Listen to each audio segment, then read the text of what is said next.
ಶ್ರೀ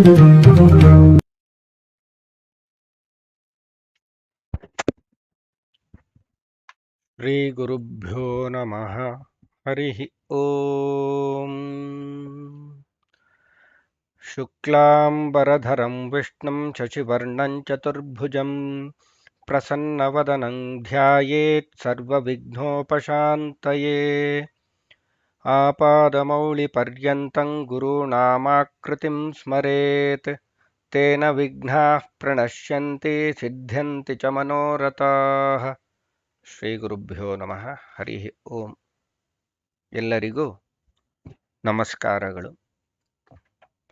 ಹಿಂದಿನ ವಿಡಿಯೋಗಳಲ್ಲಿ ವಿಷ್ಣು ಸಹಸ್ರನಾಮದ ಮೊದಲನೇ ಶ್ಲೋಕದವರೆಗೂ ಗಮನಿಸಿದ್ದು.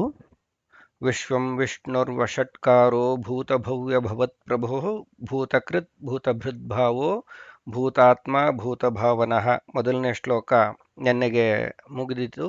ಸಾಕಷ್ಟು ಅದರ ಬಗ್ಗೆ ಚಿಂತನೆಯನ್ನು ಕೂಡ ಮಾಡಿದ್ವಿ. ಇವತ್ತು ಈ ಶ್ಲೋಕದಲ್ಲಿ ಅಂದರೆ ವಿಷ್ಣು ಸಹಸ್ರನಾಮದ ಎರಡನೇ ಶ್ಲೋಕವನ್ನು ನಾವು ಗಮನಿಸ್ತಾ ಹೋಗೋಣ. ನಮ್ಮ ಯಥಾಶಕ್ತಿ ಅರ್ಥಚಿಂತನೆಯನ್ನು ಕೂಡ ಮಾಡಿ ಶ್ಲೋಕವನ್ನು ಹೇಗೆ ಹೇಳೋದು ಅಂತ ಕೂಡ ಕಲ್ತ್ಕೊಳ್ಳೋಣ. ಭೂತಾತ್ಮ ಪರಮಾತ್ಮ ಚ ಮುಕ್ತಾನಾಂ ಪರಮಾಗತಿ ಅವ್ಯಯಃ ಪುರುಷಃ ಸಾಕ್ಷಿ ಕ್ಷೇತ್ರಜ್ಞೋಕ್ಷರ ಏವ ಚ. ಭೂತಾತ್ಮ ಪರಮಾತ್ಮ ಚ ಮುಕ್ತಾನಾಂ ಪರಮಾಗತಿ ಅವ್ಯಯಃ ಪುರುಷಃ ಸಾಕ್ಷಿ ಕ್ಷೇತ್ರಜ್ಞೋಕ್ಷರ ಏವ ಚ. ಇದು ಶ್ಲೋಕ. ಪದವಿಭಾಗ ನೋಡೋಣ. ಭೂತಾತ್ಮ ಪರಮಾತ್ಮ ಚ ಮುಕ್ತಾನಾಂ ಪರಮಾಗತಿ ಅವ್ಯಯಃ ಪುರುಷಃ ಸಾಕ್ಷಿ ಕ್ಷೇತ್ರಜ್ಞಃ ಅಕ್ಷರಃ ಏವ ಚ. ಇದು ಪದವಿಭಾಗ. ಅರ್ಥವನ್ನು ನೋಡೋಣ. ಮೊದಲನೇ ನಾಮ ಅಂದರೆ ಇದು 10ನೇ ನಾಮವಾಗುತ್ತೆ. ಮೊದಲನೇ ಶ್ಲೋಕದಲ್ಲಿ 9 ನಾಮಗಳನ್ನು ಗಮನಿಸಿದ್ವಿ. ಭೂತಾತ್ಮ, ಭೂತ ಅಂದರೆ ಅತ್ಯಂತ ಪವಿತ್ರವಾದದ್ದು, ಪುಣ್ಯತಮವಾದದ್ದು ಅಂತ ಹೇಳಿ. ಆತ್ಮ ಅಂತಂದರೆ ನಿನ್ನೆ ನಾವು ಗಮನಿಸಿದ್ವಿ, ಅಂದರೆ ಹಿಂದಿನ ವಿಡಿಯೋಗಳಲ್ಲಿ ಏಷತ ಆತ್ಮ ಅಂತರ್ಯಾಮಿ ಅಮೃತಃ ಅಂತ. ಅಂದರೆ ಆತ್ಮ ಅಂತಂದರೆ ಯಾರು ಸಾವಿಲ್ಲದವನೋ, ಯಾರು ಎಲ್ಲದರ ಅಂತರ್ಯಾಮಿಯಾಗಿ ಎಲ್ಲದರ ಒಳಗೂ ಇರುವವನೋ ಅವನು ಆತ್ಮ ಅಂತ. ಇಲ್ಲಿ ಭೂತಾತ್ಮ ಅಂತ ಹೇಳ್ತಾರೆ. ಎಲ್ಲರೂ ಒಳಗಿದ್ರೆ ಮತ್ತೆ ಎಷ್ಟೊಂದು ಅಪವಿತ್ರ ಅಂತ ಅನಿಸ್ಕೊಳ್ಳೋ ಅಂಥದ್ದಿದೆ ಅಲ್ವಾ. ಅದರಲ್ಲಿದ್ದರೆ ಭಗವಂತ ಮೈಲಿಗೆ ಆಗ್ತಾನ? ಈ ಯಾವುದೋ ತೊಟ್ಟಿ ಇದೆ, ಅದರಲ್ಲಿ ಏನೋ ಕಸದ ರಾಶಿ ಎಲ್ಲ ಬಿದ್ದಿದೆ, ಅಲ್ಲಿ ಭಗವಂತ ಇದ್ದಾನ? ಅಲ್ಲಿದ್ದರೆ ಅಸಹ್ಯ ಅಲ್ವಾ? ಅಲ್ಲಿದ್ದರೆ ಅವನು ಅಪವಿತ್ರ ಆಗ್ತಾನಲ್ವಾ ಅಂತ. ಅದೇ ಥರ ಒಂದು ವಾದ ಕೂಡ ಇದೆ. ಏನಂದರೆ ಅವ್ರ ಪ್ರಕಾರ ಭಗವಂತ ಸರ್ವಗತ ಅಲ್ಲ ಅಂತೆ. ಅಂದರೆ ಎಲ್ಲ ಕಡೆ ಇರೋನಲ್ಲ ಅವನು. ಎಲ್ಲೋ ಒಂದು ಹೆಡ್ ಕ್ವಾರ್ಟರ್ಸಲ್ಲಿ ಇರ್ತಾನೆ. ಯಾಕೆಂದರೆ ಎಲ್ಲ ಕಡೆ ಇದ್ದಾನೆ ಅಂತಂದರೆ ಇಲ್ಲಿ ಕುಪ್ಪೆ ತೊಟ್ಟಿಯಲ್ಲಿ ತಿಪ್ಪೆಯಲ್ಲೆಲ್ಲ ಇರಬೇಕಾಗತ್ತೆ, ಅಥವಾ ಜೀವಿಗಳ ವಿಸರ್ಜನೆ ಮಾಡಿರುವಂತಹ ಆ ಕಲ್ಮಶದಲ್ಲೂ ಕೂಡ ಇರಬೇಕಾಗತ್ತಲ್ವಾ. ಮತ್ತೆ ಅವನು ಮೈಲಿಗೆ ಆಗ್ತಾನೆ, ಅಸಹ್ಯ ಆಗುತ್ತಲ್ವಾ ಅಂತ ಕೇಳುವಂತಹ ಒಂದು ವಾದ ಇದೆ. ಅದಕ್ಕೆ ಇಲ್ಲಿ ಇದರಲ್ಲಿ ಹೇಳ್ತಾರೆ, ಅವನು ಎಲ್ಲದರೊಳಗಿದ್ದಾನೆ, ಹೌದು. ಎಲ್ಲದರೊಳಗಿದ್ರೂ ಪೂತನಾಗಿ ಅತ್ಯಂತ ಪವಿತ್ರನಾಗಿ ನಿತ್ಯ ಪವಿತ್ರನಾಗಿ ಮೈಲಿಗೆಯ ಯಾವ ಲೇಷವೂ ಇಲ್ಲದೆ ಇರ್ತಾನೆ ಅಂತ. ಯಾಕೆ ನಮಗೆ ಯಾವಾಗ ಈ ಮೈಲಿಗೆ ಹೇಸಿಗೆ ಇದೆಲ್ಲ ಆಗುತ್ತೆ ಅಂತಂದರೆ ನಾವು ಅದನ್ನು ಅಂಟಿಸಿಕೊಂಡಾಗ ಮಾತ್ರ. ಯಾರು ಎಲ್ಲದರ ಒಳಗೂ ಜೊತೆಗೂ ಹೊರಗೂ ಇದ್ದು ಯಾವುದನ್ನು ಅಂಟಿಸಿಕೊಳ್ಳದೆ ಇರಬಲ್ಲನೋ ಅವನು ಪೂತನಾಗ್ತಾನೆ, ಪವಿತ್ರನಾಗಿರ್ತಾನೆ. ಹಾಗಾಗಿ ನಾವು ಉದಾಹರಣೆಗೆ ಗಾಳಿಯ ಉದಾಹರಣೆ ಕೊಡಬೇಕಂದ್ರೆ, ಗಾಳಿ ಏನು ಮಾಡುತ್ತೆ, ಅದು ಈ ತೊಟ್ಟಿಯ ಮೇಲೆ, ಕಸದ ತೊಟ್ಟಿ ಮೇಲೆ ಗಾಳಿ ಬೀಸ್ಕೊಂಡು ಹೋದಾಗ ಆ ಕೆಟ್ಟ ವಾಸನೆನ ತೊಗೊಂಡೋಗುತ್ತೆ ಜೊತೆಗೆ. ಅಥವಾ ಇನ್ನೊಂದು ಯಾವುದೋ ಗಂಧ ತೇಯ್ತಾ ಇರುವಂಥ ಕಡೆ ಇದೆ, ಯಾವುದೋ ಗಂಧದ ಫ್ಯಾಕ್ಟ್ರಿ ಇದೆ, ಅದ್ರ ಮೇಲೆ ಗಾಳಿ ಬೀಸ್ಕೊಂಡು ಹೋದರೆ ಅಲ್ಲಿ ಸುವಾಸನೆಯನ್ನು ಸೂಚಿಸ್ಕೊಂಡು ಹೋಗುತ್ತೆ. ಈ ರೀತಿಯಾಗಿ ಒಂದೊಂದು ಕಡೆ ಹೋದಾಗ ಅದನ್ನು ಕೆಲವು ಕ್ಷಣಗಳ ಕಾಲ ಮಾತ್ರ ಅಂಟಿಸ್ಕೊಂಡು ಹೋಗುತ್ತೆ, ಮತ್ತೆ ಅದ್ರ ತನ್ಪಾಡಿಗೆ ತಾನೇ ಇರುತ್ತೆ, ಯಾವುದನ್ನು ಇಲ್ದಂಗೆ. ಹಾಗೆ ಇದು ಕೂಡ ಇಲ್ಲಿ ಭಗವಂತ ಅದಕ್ಕೆ ಅವನ್ನ ಭೂತಾತ್ಮ ಅಂತ ಕರೆದ್ರು. ಹಾಗೆ ನಮ್ಮೊಳಗೂ ಕೂಡ ಇದ್ದಾನೆ. ಅವನು ಅಂತರ್ಯಾಮಿಯಾಗಿ ಇದ್ರೂ ಕೂಡ ನಮ್ಮಲ್ಲಿ ಸಾಕಷ್ಟು ದೋಷಗಳಿದೆ. ಆ ಎಲ್ಲ ದೋಷಗಳ ಜೊತೆಗೆ ನಮ್ಮಲ್ಲಿ ಇದ್ರೂ ಕೂಡ ಅವನು ಯಾವ ದೋಷಗಳನ್ನು ಅಂಟಿಸ್ಕೊಳ್ಳದೆ ಪವಿತ್ರನಾಗಿರ್ತಾನೆ ಅಂತ ಇದರ ಅರ್ಥ. ನಾವು ಹಿಂದಿನ ಶ್ಲೋಕಗಳು ಗಮನಿಸಿದ್ವಿ. ಸಂಧ್ಯಾ ವಂದನೆಗೆ ಅಥವಾ ದೇವ ಪೂಜೆಗೆ ಮುಂಚೆ ಒಂದು ಒಂದು ಶ್ಲೋಕವನ್ನು ಹೇಳ್ತೀವಲ್ಲ, ಅಪವಿತ್ರ ಪವಿತ್ರೋ ವಾ ಸರ್ವಾವಸ್ಥಾಂಗತೋಪಿ ವಾ ಯಸ್ಮರೇತ್ ಪುಂಡರೀಕಾಕ್ಷಂ ಸಬಾಹ್ಯಾಭ್ಯಂತರ ಶುಚಿ. ಸಬಾಹ್ಯ ಅಭ್ಯಂತರ ಶುಚಿ ಅಂದ್ರೆ ಬಾಹ್ಯ ಹೊರಗೆ ಮತ್ತು ಅಭಿಯಂತರ ಒಳಗಿನೂ ಕೂಡ ಶುಚಿ ಉಂಟಾಗತ್ತೆ. ಅವನ ಹೆಸರು ಹೇಳೋದ್ರಿಂದಲೇ ಆ ಒಳಗೂ ಹೊರಗೂ ಶುಚಿ ಉಂಟಾಗತ್ತೆ. ಯಾಕೆ ಅಂದ್ರೆ ಅವನು ಪೂತಾತ್ಮ, ಅವನು ಪವಿತ್ರನಾಗಿ ನಿತ್ಯ ಶುದ್ಧನಾಗಿ ಒಳಗೂ ಹೊರಗೂ ತುಂಬಿದ್ದಾನೆ. ಹಾಗಾಗಿ ನಮ್ಮ ಒಳಗಿರುವ ನಿತ್ಯ ಶುದ್ಧನಾದ ಭಗವಂತನೊಡನೆ ನಾವು ನಮ್ಮ ಮನಸ್ಸನ್ನ ಕೇಂದ್ರೀಕರಿಸಿ ಅದ್ರ ಜೊತೆಗೆ ಟ್ಯೂನ್ ಮಾಡ್ಕೊಂಡ್ವಿ ಅಂದ್ರೆ ಒಮ್ಮೆ ಆ ಪವಿತ್ರತೆಯ ಸ್ವಲ್ಪ ಸ್ಪರ್ಶ ನಮಗೂ ಸಿಗತ್ತೆ. ಅಲ್ಲಿಗೆ ಆ ಕ್ಷಣಕ್ಕೆ ನಾವು ಪವಿತ್ರರಾಗ್ತೀವಿ ಅಂತ ಹೇಳಿ. ಹಾಗಾಗಿ ಭಗವಂತ ಪೂತಾತ್ಮ, ಆತ್ಮ ಅಂತ ಅಂದ್ರೆ ಎಲ್ಲದರ ಒಳಗೂ ಇದ್ದು ಕೂಡ ಅವನು ಪವಿತ್ರನಾಗಿಲ್ಲ ಬಲ್ಲದ್ರಿಂದ ಅವನು ಪೂತಾತ್ಮ ಅಂತ ಇದರಲ್ಲಿ ಕರೀತಾರೆ. ಮುಂದೆ ಮುಂದಿನದ್ದು ಪೂತಾತ್ಮ ಪರಮಾತ್ಮ ಚ ಅಂತ ಇದ್ದಾನೆ. ಅಲ್ಲಿ ಚ ಅಂತ ಒಂದು ಅವ್ಯಯ ಹಾಕಿದ್ದಾರೆ. ಒಂದು ಏನಂದ್ರೆ ವೇದಗಳಲ್ಲಿ, ಉಪನಿಷತ್ತುಗಳಲ್ಲಿ, ಯಾವುದೇ ಮಂತ್ರಗಳಲ್ಲಿ ಅಥವಾ ಇತಿಹಾಸ ಪುರಾಣಗಳು ಇದೆಲ್ಲದರಲ್ಲೂ ಕೂಡ ಚ ವೈತುಹಿ ಎಂಬ ಅವ್ಯಯಗಳು ಕೂಡ ವ್ಯರ್ಥ ಅಲ್ಲ, ಪ್ರತಿಯೊಂದು ಅರ್ಥಪೂರ್ಣವಾಗಿರುವಂಥದ್ದು ಅಂತ ಹೇಳಿ ವ್ಯಾಖ್ಯಾನಕಾರರು ಹೇಳುವಂಥ ಮಾತು. ಅಂದರೆ ಇದೆಲ್ಲವೂ ಭಗವಂತನ ನುಡಿಗಳು, ಭಗವಂತನ ನಾಮ. ಒಂದು ಏನು ಹೇಳ್ತಾರೆ ಅಂದ್ರೆ ಭಗವಂತನ ಹೆಸರಲ್ಲದಂತಹ ಒಂದು ಶಬ್ದ ಲೋಕದಲ್ಲಿ ಇಲ್ಲವೇ ಇಲ್ಲ ಅಂತ ಹೇಳಿ. ಎಲ್ಲಿವರೆಗೂ ಅಂದ್ರೆ ಬೇರೆ ದೇಶ, ಬೇರೆ ಭಾಷೆ, ಎಲ್ಲದರ ಎಲ್ಲ ಶಬ್ದ, ಒಂದು ಗಂಟೆ ಬಡಿಯುವಂಥ ಶಬ್ದ, ಯಾವುದೋ ವಾಹನ ಚಲಿಸೋ ಶಬ್ದ, ಗಾಳಿ ಬೀಸೋ ಶಬ್ದ, ನೀರು ಹರಿಯೋ ಶಬ್ದ, ಪ್ರತಿಯೊಂದು ಶಬ್ದಗಳು ಭಗವಂತನನ್ನೇ ಹೇಳೋದು ಅಂತ ಹೇಳಿ ಹೇಳ್ತಾರೆ. ಹಾಗಾಗಿ ಪ್ರತಿಯೊಂದು ಅವ್ಯಯಗಳು ಕೂಡ ಅದು ಕೂಡ ಭಗವಂತನ ಒಂದು ನಾಮವನ್ನು ಅಥವಾ ಅವನ ಗುಣವನ್ನು ಕೂಡ ಹೇಳ್ತವೆ ಅಂತ ಯೋಚನೆ ಮಾಡ್ಕೊಳ್ಬೇಕು ನಾವು. ಇಲ್ಲಿ ಇದಕ್ಕೆ ಅವ್ಯಯ ಅಂತ ಹೇಳ್ತಾರಲ್ವಾ, ಯಾಕೆಂದ್ರೆ ಅದು ಭಗವಂತ ಅವ್ಯಯ ಅಂತ ಹೇಳಿ ಸೂಚನೆ ಕೊಡುತ್ತಂತೆ. ಮಧ್ವಾಚಾರ್ಯರು ಇದನ್ನ ತುಂಬಾ ಚೆನ್ನಾಗಿ ಒಂದು ಕಡೆ ವರ್ಣನೆ ಮಾಡ್ತಾರೆ.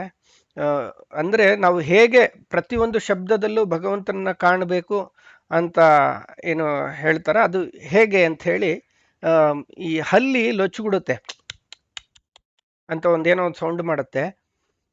ಅದು ಏನು ಅರ್ಥ ಅಂತಂದ್ರೆ ನಮ್ಗೆ ಹೆಂಗ್ ಗೊತ್ತಾಗ್ಬೇಕು ಗುರುಗಳೇ, ಅದು ಹಲ್ಲಿ ಲೊಚ್ಚುಗುಡಿದ್ರೆ ಏನ್ ಅರ್ಥ ಅಂತ. ಮತ್ತೆ ಮನುಷ್ಯರು ನಾವು ಲೊಚ್ಚುಗುಡ್ತೀವಲ್ಲಪ್ಪ ಅಂದ್ರೆ, ನಾವು ಯಾವಾಗ ಲೊಚ್ಚುಗುಡ್ತೀವಿ ಅಂದ್ರೆ ತುಂಬಾ ಅದ್ಭುತ ಆಶ್ಚರ್ಯ ಅಂತ ಅನಿಸಿದಾಗ ಯಪ್ಪ ಅಂದ್ರೆ ಒಂಥರ ಉದ್ಗಾರ ಬರುತ್ತೆ ಅಂತ ಏನೋ ಒಂದು ಸೌಂಡ್ ಬರುತ್ತಲ್ಲ, ಅದನ್ನ ಗಮನಿಸಿರ್ತೀವಿ ನಾವು. ಅದನ್ನ ಲೊಚ್ಚುಗುಡೋ ತರ ಇರುತ್ತಲ್ಲ, ಹಂಗೆ ನಾವು ಯಾವಾಗ ಅದ್ಭುತವಾದನ್ನ ಕಂಡದಾಗ ಲೊಚ್ಚುಗುಡ್ತೀವಲ್ಲ, ಅದೇ ಭಗವಂತನ ನಿತ್ಯ ಅದು ಯಾವಾಗಲೂ ಭಗವಂತ ಅದ್ಭುತ ಅಂತ ಲೊಚ್ಚುಗುಡೋದ್ ಮೂಲಕ ಹೇಳ್ತಿರತ್ತೆ, ನೆನಪು ಮಾಡ್ತಿರತ್ತೆ ಅಂತ ಹೇಳಿ. ಹಂಗೆ ನಾವು ಆ ಥರ ಅನುಸಂಧಾನ ಮಾಡಬೇಕು ಅಂತ ಹೇಳ್ತಾರೆ. ಹಾಗಾಗಿ ಅವನು ಈ ವಿಷ್ಣು ಸಹಸ್ರನಾಮದ ಪ್ರತಿಯೊಂದು ಅವ್ಯಯಗಳಲ್ಲೂ ಕೂಡ ನಾವು ಭಗವಂತನನ್ನ ಕಾಣಬಹುದು. ಅದು ಒಂದು ಉದಾಹರಣೆ ಅಷ್ಟೇ. ಮುಂದಿನ ನಾಮ ಪರಮಾತ್ಮ. ಅಂದ್ರೆ ಆತ್ಮ ಅಂತ ಈಗ ನೋಡಿದ್ವಿ, ಅಂದ್ರೆ ಅಂತರ್ಯಾಮಿಗೆ ಎಲ್ಲದರಲ್ಲೂ ಇರುವವನು ಅಂತ. ಅಂದ್ರೆ ನಾವು ಕೂಡ ಒಳಗಿದೀವಲ್ವಾ, ಈ ಶರೀರದೊಳಗೆ ನಾವು ಆತ್ಮನೇ, ನಾವು ಒಳಗಿದೀವಲ್ವಾ ಅಂತಂದ್ರೆ ಇಲ್ಲಿ ಅದಕ್ಕೆ ಹೇಳಿದ್ರು ಪರಮ ಆತ್ಮ ಅಂತ ಹೇಳಿ. ಇದು ಅತ್ಯಂತ ಶ್ರೇಷ್ಠವಾದಂಥದ್ದು. ಇದು ನಾವು ಒಂದು ಶರೀರದಲ್ಲಿ ಒಂದು ಸತಿಗೆ ಇರ್ಲಿಕ್ಕೆ ಆಗತ್ತಷ್ಟೇ, ಇನ್ನೊಂದು ಶರೀರದಲ್ಲಿ ನಾವು ಇರ್ಲಿಕ್ಕಾಗಲ್ಲ. ಆದ್ರೆ ಭಗವಂತ ಎಲ್ಲ ಶರೀರದಲ್ಲೂ ಅಂದ್ರೆ ಬ್ರಹ್ಮಾದಿ ಸಕಲ ಹಿರಿಯ ಶಕ್ತಿಗಳ ಒಳಗೂ ಕೂಡ ಅಂತರ್ಯಾಮಿಯಾಗಿ ಇದ್ದು ಅವರ ಮೂಲಕ ಜಗತ್ತಿನ ಸಕಲ ಸೃಷ್ಟಿ ಸ್ಥಿತಿ ಲಯ ಎಲ್ಲವನ್ನೂ ಮಾಡಿಸುವವ, ಸಕಲ ಚೇತನಗಳಲ್ಲೂ ಚೇತನ ಶಕ್ತಿಯಾಗಿದ್ದು ಎಲ್ಲರಿಂದಲೂ ಎಲ್ಲ ಕೆಲಸಗಳನ್ನು ಮಾಡುವವನು ಅಂತ ಹೇಳಿ ಅವನು ಪರಮಾತ್ಮ, ಅತ್ಯಂತ ಶ್ರೇಷ್ಠವಾದ ಆತ್ಮ ಅಂತ ಇದರಲ್ಲಿ ಹೇಳ್ತಾರೆ. ಮುಂದಿನದು ಮುಕ್ತಾನಾಂ ಪರಮಾಗತಿ. ಒಂದು ನಂಬಿಕೆ ಇದೆ, ಏನಂದ್ರೆ ಒಮ್ಮೆ ಮುಕ್ತರಾಗ್ಬಿಟ್ರಾಯ್ತು, ಇನ್ನೇನು ನಮಗೆ ಹೇಳೋರು ಕೇಳೋರು ಯಾರಿಲ್ಲ, ನಾವು ಹೆಂಗ್ ಬೇಕಂಗಿರ್ತೀವಿ, ಖುಷಿ ಬಂದಂಗಿರ್ತೀವಿ ಅಂಥೇಳಿ. ಆದರೆ ಉಪನಿಷತ್ತುಗಳಾಗ್ಲಿ ಪುರಾಣಗಳಲ್ಲಾಗ್ಲಿ ಹೇಳೋದು ಇದು ಒಂದೇ, ಎಂದಿಗೂ ಕೂಡ ಒಂದು ಜೀವಿ ಸ್ವತಂತ್ರ ಜೀವಿಯಾಗಿ ಇರಲಾರ, ಸ್ವತಂತ್ರನಾಗಿ. ಅವನು ಮುಕ್ತನಾದ ಮೇಲೂ ಕೂಡ ಭಗವಂತನ ತಂತ್ರಕ್ಕೆ ಒಳಪಟ್ಟು, ಅವನ ನಿಯಮನೆಗೆ ಒಳಪಟ್ಟು, ನಿಯಮಗಳಿಗೆ ಒಳಪಟ್ಟೇ ಇರಬೇಕಾಗುತ್ತೆ ಅಂತ ಹೇಳಿ ಇಲ್ಲಿ ಹೇಳ್ತಾರೆ. ಸಕಲ ಮುಕ್ತರು ಕೂಡ ಅವರಿಗೂ ಅವನು ಹಿರಿಯನಾದ ಗತಿ. ಗತಿ ಅಂದ್ರೆ ಒಂದು ಗಮ್ಯ ಅಂತ ಹೇಳಿ, ಇನ್ನೊಂದು ಹೋಗುವ ಪ್ರಕ್ರಿಯೆಗೂ ಗತಿ ಅಂತ ಹೇಳ್ತಾರೆ. ಇನ್ನೊಂದು ಗತಿ, ಈಗ ನಾವು ಕೇಳಿರ್ಬೋದು, ಏನೋ ಒಂದು ಕೆಲಸ ಆಗ್ಬೇಕಾಗಿರುತ್ತೆ, ಯಾರ ಹತ್ರ ಹೋಗ್ತೀವಿ, ನೀವೇ ಗತಿ ಸ್ವಾಮಿ, ನೀವು ಮಾಡಿಕೊಟ್ರೆ ಉಂಟು, ಇಲ್ಲ ಅಂದ್ರೆ ಇಲ್ಲ, ನೀವೇ ಗತಿ ಅಂತ ಹೇಳಿ, ಅಥವಾ ದೇವರೇ ಗತಿ ಅಂತ ಹೇಳೋದು ಕೇಳಿರ್ತೀವಿ ಉದ್ಗಾರಗಳು. ಹೆಂಗಂದ್ರೆ ಒಂದು ಚಲಿಸುವ ಪ್ರಕ್ರಿಯೆಗೂ ಗತಿ ಅಂತ ಹೇಳ್ತಾರೆ. ಇನ್ನೊಂದು ಎಲ್ಲಿಗೆ ನಾವು ತಲುಪಬೇಕಾದ ಗಮ್ಯ ಅಂತ ಯಾವುದಿದೆ ಅದಕ್ಕೂ ಗತಿ ಅಂತ ಹೇಳ್ತೀವಿ. ಮತ್ತೆ ಇನ್ನೊಂದು ಆಶ್ರಯ ಅಂತ ಕೂಡ ಉಂಟು. ಗತಿ ಅಂತ ಅನ್ನೋದಕ್ಕೆ ಆಶ್ರಯ ಅಂತ ಕೂಡ ಅರ್ಥ ಇದೆ. ಹಾಗಾಗಿ ಮುಕ್ತರಿಗೂ ಕೂಡ ಅವನೇ ಶ್ರೇಷ್ಠನಾದ ಆಶ್ರಯನೂ ಅವನೇ, ಮತ್ತೆ ಮುಕ್ತರು ತಲುಪಬೇಕಾದ ಗಮ್ಯವೂ ಅವನೇ, ಮುಕ್ತಲು ತಲುಪುವ ಪ್ರಕ್ರಿಯೆಯೂ ಅವನೇ, ಮತ್ತು ನಿತ್ಯ ಆಶ್ರಯನಾಗಿ ಇರುವಂತಹವನು ಕೂಡ ಅವನೇ ಅಂತ ಅನ್ನೋದು ಇದರಲ್ಲಿ ಮುಕ್ತಾನಾಂ ಪರಮಾಗತಿ ಅನ್ನೋ ಒಂದು ಭಗವಂತನ ನಾಮದಲ್ಲಿ ಹೇಳ್ತಾರೆ. ಮತ್ತೆ ಮುಂದಿನ ನಾಮ ಅವ್ಯಯ ಅಂತ ಹೇಳಿ, ಇದಕ್ಕೆ ಶಂಕರಾಚಾರ್ಯರು ಒಂದು ಅದ್ಭುತವಾದ ವ್ಯಾಖ್ಯಾನ ಬರೀತಾರೆ. ನ ವೇತಿ ನಾಸ್ಯ ವಿಕಾರೋ ವಿನಾಶೋ ವಾ ವಿದ್ಯತೆ ಇತಿ ಅವ್ಯಯ ಅಂತ ಹೇಳಿ ಶಂಕರಾಚಾರ್ಯರ ವ್ಯಾಖ್ಯಾನ. ಅಂದ್ರೆ ಇದು ಯಾರಿಗೆ ಯಾವ ದೇಶ ಕಾಲಗಳಲ್ಲಿಯೂ ಕೂಡ, ಅಂದರೆ ನಾವು ನೋಡಿದ್ವಲ್ಲ, ಹಿಂದಿನ ಸೃಷ್ಟಿಯಲ್ಲಿ ಬಂದಂತಹ ಜೀವಿಗಳು, ಇಂದಿನ ಸೃಷ್ಟಿಯಲ್ಲಿರೋದು, ಮುಂದೆ ಬರುವಂತಹ ಜೀವಿಗಳು ಅಂತ ಭೂತ ಭವ್ಯ ಭವತ್ ಅಂತ ಹಿಂದಿನ ಶ್ಲೋಕದಲ್ಲಿ ನೋಡಿದ್ವಲ್ಲ, ಅದಕ್ಕೆ ಇಲ್ಲಿ ವಿವರಣೆ ಸಿಗುತ್ತೆ.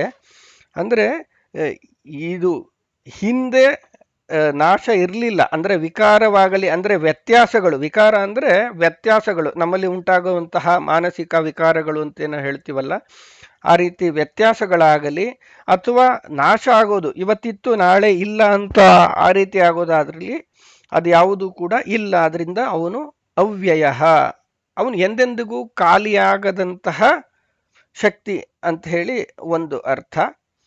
ಇನ್ನೊಂದು ಪರಾಶರ ಭಟ್ರು ಇನ್ನೊಂದು ವ್ಯಾಖ್ಯಾನ ಬರೀತಾರೆ. ನ ವೀಯತೆ ನ ವ್ಯಪಗಮ್ಯತೆ ಯಸ್ಮಾತ್ ಇತಿ ಅವ್ಯಯ ಅಂತ. ಅಂದ್ರೆ ಯಾರಿಗೆ ಸ್ವತಃ ಸ್ವರೂಪನಾಶ ಇಲ್ಲವೋ, ಅಂದ್ರೆ ಅಂದ್ರೆ ಅವನ ಏನು ಸ್ವರೂಪ ಇದೆ, ನಾವು ಜ್ಞಾನಾನಂದಮಯನಂತ ಸ್ವರೂಪ ಅಂತ ಹೇಳ್ತೀವಿ, ಅದು ನಿತ್ಯವಾಗಿ ಇರುವಂಥದ್ದು. ಈಗ ಯಾವುದೋ ಒಂದು ಕಂಪ್ನಿ ಬಾಸ್ ಇವತ್ತಿದ್ರು 60 ವರ್ಷ ಆದ್ಮೇಲೆ ರಿಟೈರ್ಡ್ ಆದ್ರು, ನಾಳೆ ಇರಲ್ಲ, ಇನ್ನೊಬ್ಬ ಬಾಸ್ ಬರ್ತಾನೆ, ಆ ಥರ ಇದೆಯಾ ಲೋಕದಲ್ಲಿ ಅಂದ್ರೆ ಇಲ್ಲ. ಭಗವಂತ ಎಲ್ಲ ಕಾಲದಲ್ಲೂ ಹಿ ಇಸ್ ದ ಬಾಸ್, ಮತ್ತೆ ಎಲ್ಲರಿಗೂ ಅವನೇ ನಿಯಾಮಕನಾಗಿ ಇರ್ತಾನೆ. ಅವನು ಅವ್ಯಯನಾಗಿರೋದ್ರಿಂದ ಅವನ ಶಕ್ತಿಯಲ್ಲೇ ಆಗಲಿ, ಅವನ ಜ್ಞಾನ ಆನಂದಗಳಿಗಾಗಲಿ ಯಾವುದಕ್ಕೂ ಚ್ಯುತಿ ಅಥವಾ ನಾಶ ಅನ್ನೋದು, ಕಡಿಮೆ ಆಗುತ್ತೆ ಅನ್ನುವಂಥದ್ದು ಇಲ್ಲ. ಆದ್ರಿಂದ ಅವನು ಅವ್ಯಯ ಅಂತ ಒಂದು. ಇನ್ನೊಂದು, ಮುಕ್ತರಾಗಿ ಯಾರನ್ನು ಆಶ್ರಯಿಸಿದವರಿಗೂ ಕೂಡ ವ್ಯಯ ಅನ್ನೋದಿಲ್ಲವೋ, ಅವರಲ್ಲೂ ಜ್ಞಾನ ಕಮ್ಮಿ ಆಯಿತು, ಮತ್ತೆ ವಾಪಸ್ ಬರ್ತಾರ, ಈ ಸೃಷ್ಟಿ ಚಕ್ರದ ಈ ಬಂಧನಕ್ಕೆ ಸಿಲುಕ್ತಾರ, ಅಧಃಪಾತ ಹೊಂದುವಂತ ಸಾಧ್ಯತೆ ಇದೆಯಾ ಅಂತಂದ್ರೆ ಅದು ಕೂಡ ಇಲ್ಲ ಅಂತ ಹೇಳಿ ಇಲ್ಲಿ, ಕ್ಷಮಿಸಿ ಸ್ವಲ್ಪ ಧ್ವನಿ ವ್ಯತ್ಯಾಸ ಆಯಿತು. ಹಾಗಾಗಿ ಅವನಿಗೂ ವ್ಯಯ ಅನ್ನೋದಿಲ್ಲ, ಮತ್ತು ಅವನನ್ನು ಆಶ್ರಯಿಸಿ ಮುಕ್ತರಾದವರಿಗೂ ಕೂಡ ವ್ಯಯ ಅನ್ನೋದು ಇಲ್ಲ ಅಂಥೇಳಿ ಈ ಅವ್ಯಯ ಪದದ ಅರ್ಥ. ಮುಂದಿನ ನಾಮ ಪುರುಷಃ ಅಂಥೇಳಿ. ಪುರುಷ ಶಬ್ದಕ್ಕಂತೂ ಅದು ಯಾರ್ಯಾರು ಎಲ್ಲೆಲ್ಲಿ ಎಷ್ಟು ವ್ಯಾಖ್ಯಾನಗಳು ಮಾಡಿದಾರೋ ಬಹುಶಃ ಲೆಕ್ಕವೇ ಇಲ್ಲ ಅನ್ನೋಷ್ಟು. ಆದರೂ ನಮಗೆ ತೋಚಿದಷ್ಟು ನಮ್ಮ ಸಮಯದ ಪರಿಮಿತಿಯಲ್ಲಿ ಎಷ್ಟು ತಿಳ್ಕೊಳ್ಬೋದು ಅದು ಒಂದು 2-3 ಅರ್ಥಗಳನ್ನ ಇಲ್ಲಿ ತಿಳ್ಕೊಂಡು ಹೋಗೋಣ. ಮೊದಲನೆಯದು ಪುರಿ ಶೇತೆ ಇತಿ ಪುರುಷಃ ಅಂತ ಹೇಳಿ. ಪುರದಲ್ಲಿ ಇರುವವನು ಪುರುಷಃ. ಪುರ ಅಂದ್ರೆ ಯಾವುದು? ಇದಕ್ಕೆ ಭಾಗವತ ಉತ್ತರ ಕೊಡುತ್ತೆ. ಪುರಮೇಕಾದಶ ದ್ವಾರಂ ಅಜಸ್ಯ ವಕ್ರಚೇತಸಃ ಅಂತ ಹೇಳಿ. ಅಂದ್ರೆ ಪುರ ಅಂದ್ರೆ 11 ದ್ವಾರಗಳ ಒಂದು ಮನೆ ಅಂತೆ. ಪುರ ಅಂದ್ರೆ ಊರು ಅಂತ ಅನ್ಕೋಬಹುದು, ಅಥವಾ ಮನೆ, ಅಥವಾ 11 ಬಾಗಿಲುಗಳು, ದಿಡ್ಡಿ ಬಾಗಿಲಿರುವಂತಹ ಒಂದು ಊರು ಅಂತಾನು ಅನ್ಕೋಬಹುದು, ಅಥವಾ ಒಂದು ಶರೀರ ಅಂತಾನು ಅನ್ಕೋಬಹುದು. ಈ 11 ಬಾಗಿಲುಗಳು ಯಾವ್ದಪ್ಪ ಅಂತಂದ್ರೆ, ನಮಗೆ ಗೊತ್ತಿರೋಂಗೆ ನಮಗೆ ಈ ಮುಖದಲ್ಲಿ ದ್ವಾರಗಳಿದೆ. 2 ಕಣ್ಣುಗಳು, 2 ದ್ವಾರ ಆಯಿತು. 2 ಕಿವಿಗಳು, ಇನ್ನೆರಡು, ಒಟ್ಟು 4 ದ್ವಾರ ಆಯಿತು. ಮೂಗಿನ 2 ಹೊಳ್ಳೆಗಳು, 6 ದ್ವಾರ ಆಯಿತು. ಇನ್ನೊಂದು ಬಾಯಿ, 7 ದ್ವಾರ ಆಯಿತು. ಇನ್ನೊಂದು ನಮ್ಮ ಚರ್ಮ, ಇಂದ್ರಿಯಗಳಿಂದನೂ ದ್ವಾರ ಇದೆ. ಅಲ್ಲಿಂದ ಈ ನೀರಿನ ಅಂಶ, ಬೆವರು ಹೊಳಗೆ ಬರೋದು, ಇದು ಹೊರಗು ಇದು ಹೋಗುತ್ತೆ.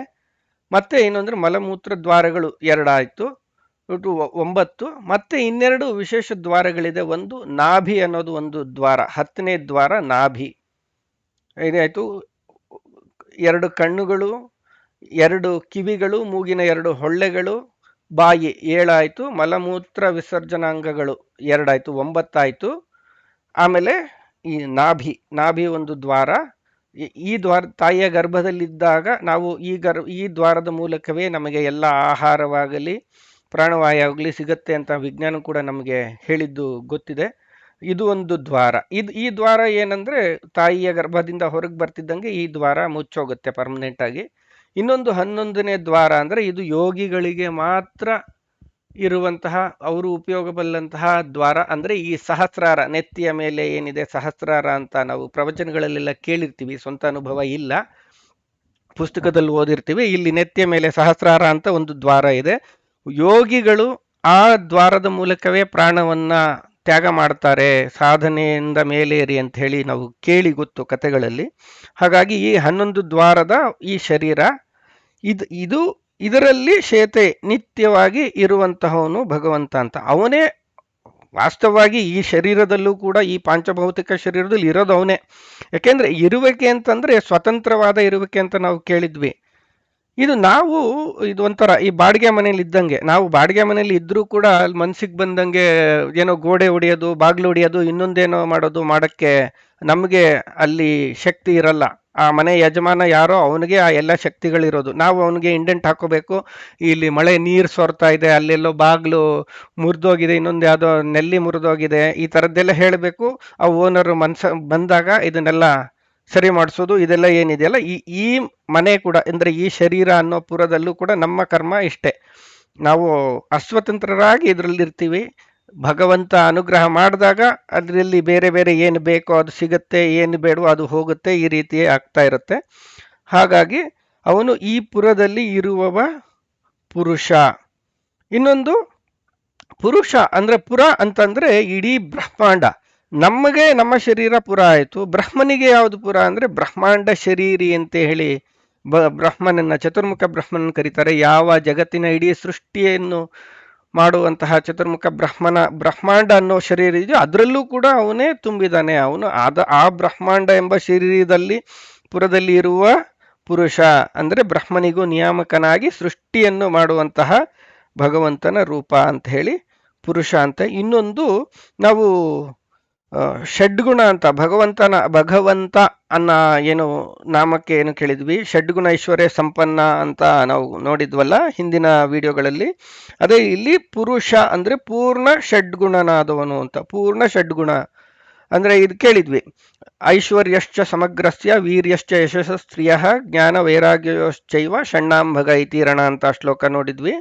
ಅಂದ್ರೆ ಎಲ್ಲದರ ಒಡೆತನ ಒಂದು, ಇನ್ನೊಂದು ಸಕಲ ಸಂಪತ್ತು ಅವನ ನಿಯಂತ್ರಣದಲ್ಲೇ ಇರೋದು ಒಂದು, ಎಲ್ಲ ಜ್ಞಾನಗಳಿಗೂ ಅವನೇ ಆಶ್ರಯ, ಮತ್ತು ವಿರಕ್ತ ಯಶಸ್ಸು ಎಲ್ಲವೂ ತುಂಬಿರುವಂತಹ ಭಗವಂತನ ರೂಪ ಅದು ಪುರುಷ. ಪೂರ್ಣ ಷಡ್ಗುಣ ಪೂರ್ಣವಾದಂತಹ ರೂಪ ಅಂತ ಹೇಳಿ ಪುರುಷ ಅಂತ. ಇದು ಒಂದು ಇಷ್ಟು ಅರ್ಥಗಳನ್ನ ನೋಡಿ ಮುಂದಿನ ನಾಮಕ್ಕೆ ಹೋಗೋಣ.